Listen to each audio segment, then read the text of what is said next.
Redivided Europe. And Thane, your chapter on Ukraine is fascinating to me because I had no idea about this, that in fact, in the Soviet Union, Ukraine was the big supplier of gas. It was the original gas state in the Soviet Union.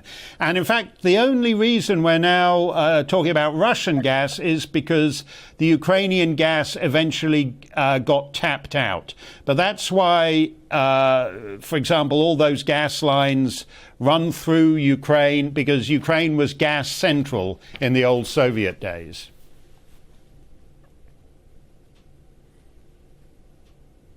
That's absolutely right.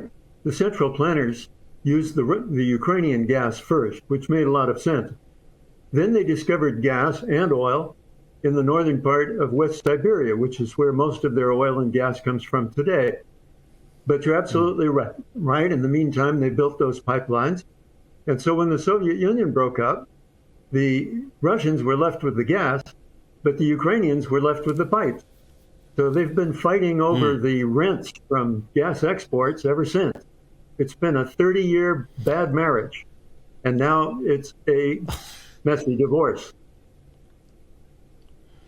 Well, there are other parties in this marriage, notably Germany.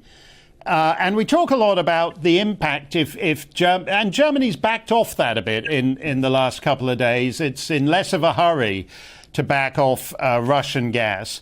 But if, say, they go ahead with this cutting off Russian oil, if the West, if North America and Europe go ahead with cutting off Russian oil and gas, I heard today somebody worrying that this would actually destabilize all kinds of other parts of the planet, because in parts of Africa where suddenly the cost of filling up your car triples, there's going to be a lot more instability all over the planet. What do you think will happen as the main consequence of what the Americans and the Europeans are now proposing to do?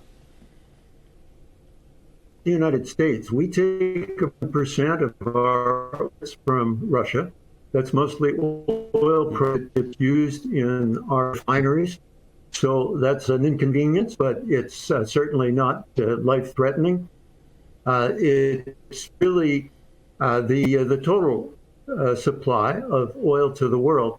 And that's very much under the control these days, not just of OPEC, which used to have just 13 members, Saudi Arabia and so on, but Russia has joined in the last few years. And so there are now 13 plus 10.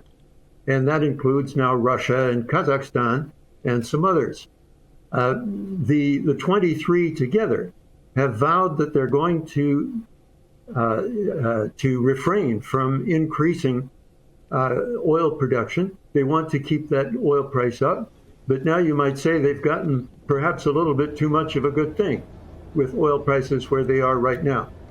They've vowed to increase their oil exports by 400,000 barrels a day every month. But there are some signs that they don't have the capacity quite to follow through on that. So, yes, it's tight. And if you add to that a portion of Russian oil exports, why the upward pressures on price are going to be even greater.